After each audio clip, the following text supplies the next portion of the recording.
katabibing ilog. Ayan, mag-update tayo sa ating mini farm. Kasi umulan na ngayon. Guys, yung ayan, yung namatay nung wala pang ulan, no. Ayan, may mga ano na sila, dahon na. Tsaka yung aking mulberry ulit, kahit tinanggalan ko na yan, sus, tumubo ulit sila. Talagang masaya ang mga puno no pag tag-ulan talaga. Ay na aking kamuting kahoy, inay bumagsak na. Bumagsak na, guys. So ayan na po, ang aking harapan ay gagawin na po nilang subdivision. So ayan. So tayo, update lang tayo, guys, sa aking mga pananim, no? Sa aking mga pananim. So ito, ayan, ito na-vlog ko na rin to, pero itong na to, cashew nuts, hindi pa talaga ito namumunga magmula noon hanggang ngayon. Ayan. So ayan, mayroon tayo ulit saging, na yung green na saging na di mo alam green pa pala siya, pero hinog na, no. So ang dami natin, Diyos ko, ang bango ng aking bukid dahil sa ang daming bulaklak ng aking mga kalamansi. Ayan, thank you, Jesus, sa blessings. Maraming bunga. Ayan. Maraming bunga, maraming bulaklak. So yan, dyan ako nag-harvest talaga, guys, ng aking mga ginagamit sa bahay. Hindi na bumibili, no. Yan talaga kagandahan pag tayo masipag, at masipag tayong magtanim. May blessings talaga na ibigay sa atin. Ito naman, sa kabila, ito, may bulaklak na to, pero parang hindi siya nabuo. Ito, kalamansi ulit. Hindi siya nabuo dahil kaya nga ang bango, guys, kasi yan, mga kalamansi ko lahat may mga bulaklak. Ang bango-bango. Parang sampagita, guys. So yun, namatay yung mga niya, mga bulaklak niya. Hindi tumuloy. Cashew nuts. So natin next time, baka pala rin, tumuloy na. So ito naman ang ating update sa ating mangga. So guys, maraming blessing na binigay sa akin sa mangga na ito. So nakakatuwa. Nakakatuwa talaga, guys, kasi ang baba niya, yan, binabalot ko yan. Buti nga ngayon umulan talaga siya, kasi malapit na mahinog. So nagulat na lang ako. Ayan na silang dalawa, pababa na sa lupa talaga. So, meron din talaga doon. Ayan, ito, yan, tinukuran ko na yan. Yan, kasi yun, bumaba na talaga yung bunga. So maraming bunga itong aking mangga na ito. Pico Mingo ito, guys. Pico Mingo. Si Jody, ito nang sinabi ko sa iyo, marami akong mangga, sisikoy. Next time, sisikoy, rin tayo. Ito medyo may tama, may mga kumpul-kumpul din, guys, na pero yung iba tig isa-isa ganyan, kasi ang dami nahuhulog nung bagong pa lang siya, maraming nahuhulog. Ito naman yung mga kumpul-kumpul, guys. Yan dito, yan, nakita na naman akong puro guys, kalamansi na naman. Ito, kunin natin to. Marko to, na yung isang puno, tatlo yung ilagay nilang sanga para pag namunga daw, marami talaga. So first time tong namunga ng ganito kadami. Pangalawa yata to, kasi nung mga unang bunga hindi pa naman ganun kadami, pero ito medyo madami na talaga. So itabot mo lang siya. Meron pa doon, guys. Bayabas ko rin, marami din bunga. Maliliit pa. Pero itong bayabas kasi, guys, dapat talaga natin balutin. Kasi pag hindi mo yung binalot, ay wala ka rin makakain. Ay puro uod. Puro uod siya. Kasi ito naman, ayan, may bunga itong violet ko. Masarap itong violet ko din. Pero talagang madalang siya mamunga, hindi yung maraming bunga. Hindi ganun. Talagang madalang lang siya mamunga. And then, yung aking atis, ay sa wakas, sana, guys, makaabot kami sa mga niya, sa mga niya. Tsaka meron pa ulit, maliliit. Pero malaki itong atis na ito. Malalaki ito.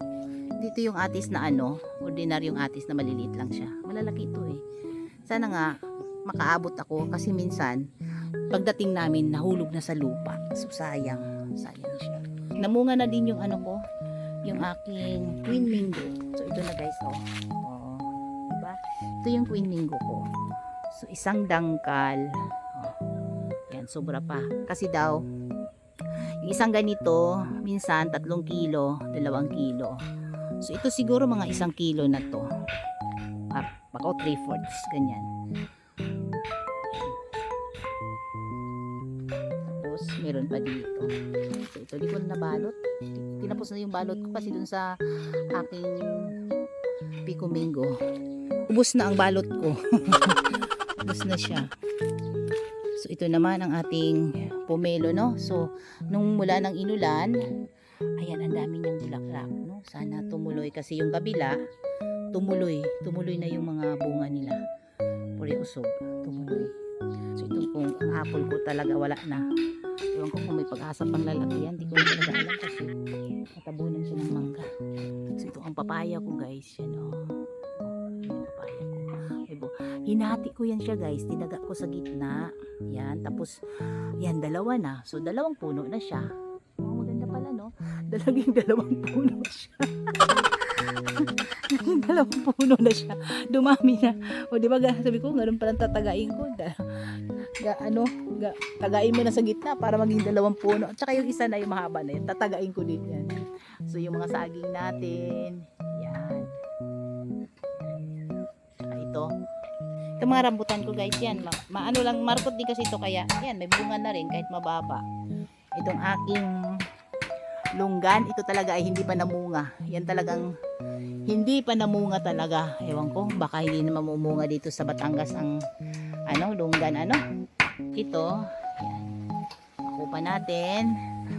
Pag tag-ulan pa naman to, hindi to matamis, pero nung may nahinog na kasi nito na una, hindi pa umulan na. Ito may sira na, tanggalin natin. Parang kinain ng ibon. Matamis siya. Sana ngayon hindi pa natanggal yung katamisan niya, no? Tikman natin.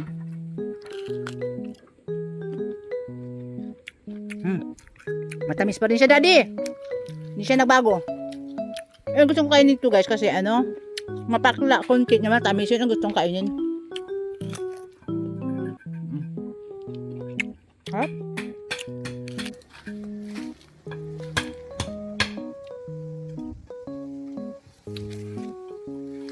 Yan. Ito isang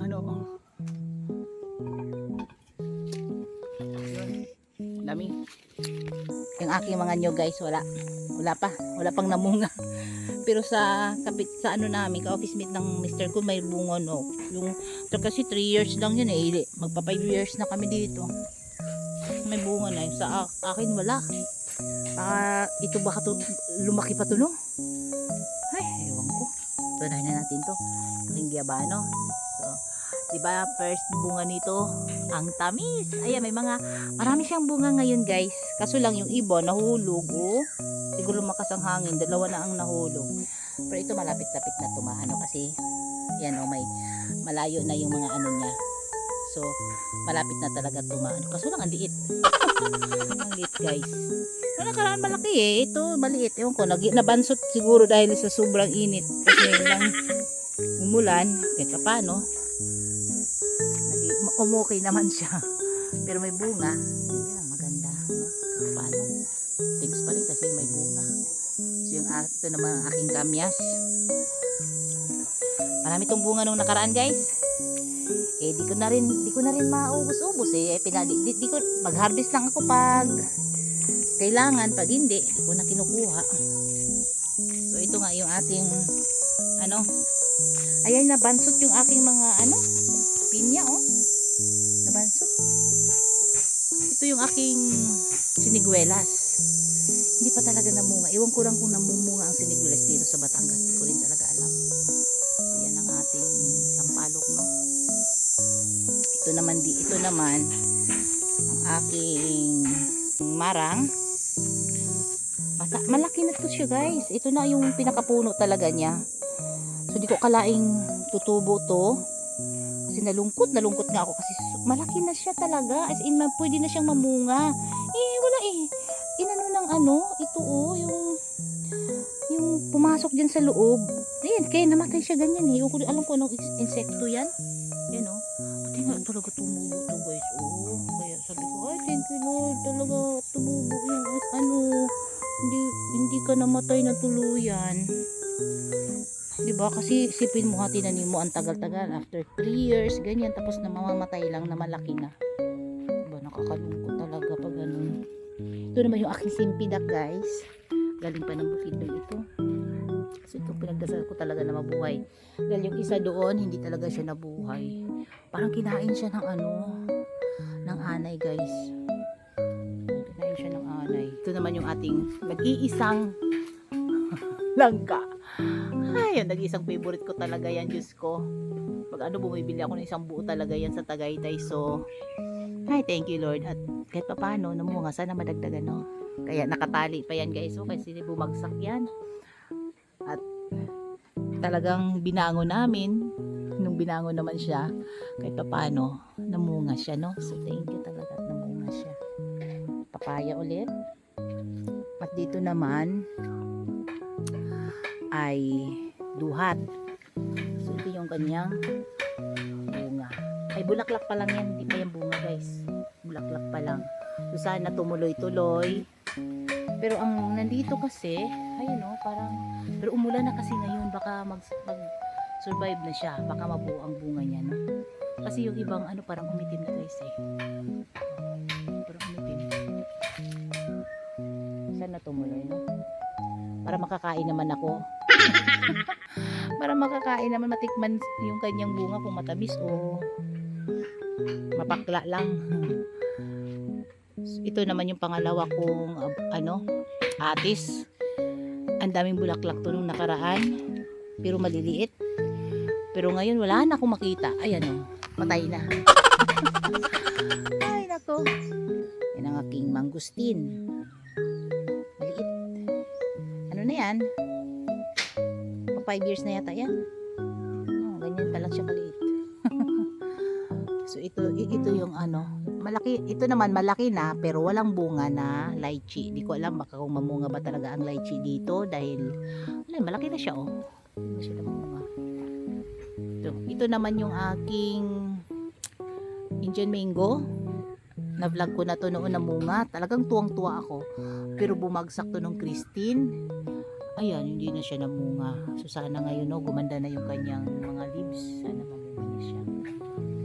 Ito naman yung avocado. Wala pang bunga. Namulaklak siya pero hindi natutuloy yung bunga niya. So tsaga-tsaga lang tayo kung kailan siya mamunga.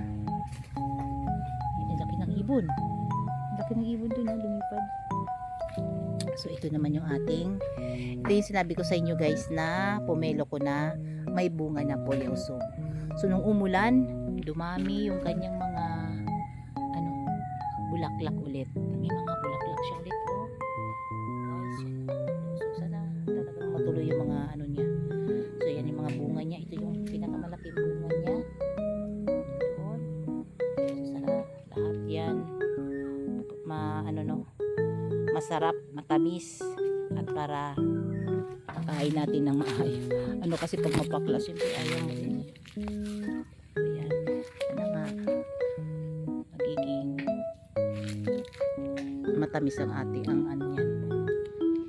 Ang kanyang bunga. So yan. Marami guys. Maraming mga bulaklak. Ito naman yung ating rambutan. Yan ang rambutan natin. Mababa lang. Doon may mga bulaklak din siya. Ayan. Sana nagkaroon ng so kunin natin yung doon dalawang kalamansi. Tika lang, kunin natin guys kasi medyo hinog na siya. Ayun So ito na guys. Hinog na. Juice tayo. Sarap na yung juice, kalamansi juice. Puro din siya bulaklak guys. Ang bango. Puro usog. Ito. Pag malambot guys, kinukuha ko na. Kahit maliit pa siya, pero malambot siya. Kinukuha ko na. Gawin kong juice. Ang sarap niyang gawing juice. Meron ako doon. Napakataas naman. Napakataas na ano. Sana ba yun? Nakita niyo ba? Ayun. Yung ano. Yabano. Sungkitin na lang. Gusto niyang kasing taas siya ng santol. Oh. Diba? So ito na naman ang ating update sa santol ko. Ayan, may bunga. May bunga. Pero guys, ganyan lang siya. Dalawa. Di katulad dati na isang kumpul talaga. Marami. Mga 5 piraso. Ganyan. Ngayon tigdadalawa lang. Ito. Yan, 3. Diba? Ganun lang siya. Dito. Yan. Meron dun sa may labas. Sungkitin na lang natin yan. Again, kalamansi again. Ito naman ay mulberry. Ito kalamansi ulit. Ito mga dito guys. Yan. Tapos may saging tayo doon. Oh. Kung makita nyo. Yan. May saging tayo dyan. Tsaka dito. Yan. Yan. Hindi katulad dati guys na ang dami ko talagang saging as in. Ito naman ulit. Oh. Ano to? Yung lunggan ulit. Pero wala pa siyang bunga. Eh maraming bunga doon sa taas guys. Yung ano. Yung santol ko, pero nga hindi yung ganun kadami talaga na sa isang tangkay 5 ganun. 3 ganyan lang. Pinakamarami niya 4. Yun lang. Tapos ito naman yung ating miracle fruit. Ayan. Hinog na yata to, no? Kasi parang ano na yung kulay niya. Kasi dati nung tinilang ko parang green na green, ngayon parang ano na. Kasi gusto kong kunin yan, yung hinog na kasi daw matamis. Pag hilaw pa daw, hindi mapakla pa siya. So yung saging tayo ulit dyan, oh. Yung saging natin ulit. Itong ano pala guys, itong lansunis. Yan, 4 to eh. Yan, doon. Di talaga nila kaya pag mainit. Kaya bala ko talaga, lagyan dito ng isa pang tanim para maliliman sila kasi you know, ang lago-lago na ng ano nito ng ano yan oh, ang dami nahulog oh, na mga dahon. Hindi nila kaya pag mainit, ano, talagang lalagas yung dahon niya saka namamatay. Kawawa sila, hindi niya kaya pag mainit. Ngayon oh, may tumubo pa akong ano dito. Pinya guys. Natin kung ano. Ayan. May pinya ako diyan. So ito yung lansones na ano. Maliliit to guys, parang native daw to na lansones pero galing Davao. Yeah, ano. Ito mukhang ano to, tatagal siya. Hindi nag kulay ano, hindi na mamatay yung kanyang leaves kasi nandito siya sa mulberry. May nakaharang sa kanya sa init. Kaya yan, hindi siya ano, yung dalawa doon talagang ano. Tsaka ito. Davao din to. Markot yan eh, dalawa yan sa isang puno. Itong tingnan nyo. Ayan guys, nakita mo yung dahon na yan ng ano ko, ng aking rambutan. Tapos yung inulan na yan oh. Dumami ng dahon niya pure usog. Ito yung aking kaimito. May manunanam sa bakod ko. So yan. Pag tag-ulan talaga no, maganda yung mga halaman. Natutuwa talaga sila. So ayan guys, magpapaalam na tayo sa inyo dito sa aking ano. Dito tayo magpapaalam sa inyo sa aking nakakatuwang mga mangga. Nakakatuwang mga mangga ko no. Miguel shout out dyan kay Ate Aw. Ate Aw, nakita ko kayo ni Linma namumulot ng mangga sa ano. At malapit lang kayo at bibigyan ko talaga kayo ng mangga. Hindi ko naman ito mauubos. Pero may pininto ko na may nag-order na nga eh. Pero sabi ko, sige tingnan natin kung ano, may matira at ang mga anak mahilig dito. Ano na naman mami, pag-uwi nyo mami, magdala na naman kayo ng ano kasi wala na daw, kinain na daw nila yung manggang dinala ko. Ayan. Nakakatuwa. Oy, bigla shout out sa aking mga followers, members ko dyan, subscriber. Salamat sa inyong pag-subscribe guys. Thank you sa support nyo. Thank you so much. So ayan. magpapaalam na tayo. Puro tayo pagpapaalam, di pa tayo nagpapaalam. So ayan, ay alam ko na, dito ako magpapaalam sa aking sa aking Queen Mingo. Ayan, Queen Mingo, dito ako magpapaalam sa iyo ha. Sana dumami pa ang bunga mo. Mayroon doon, pero ayan o, hindi ko na mabot. So ayan, magpapaalam na tayo sa inyo guys. Salamat sa inyong panonood. Amping takanunay. Bye!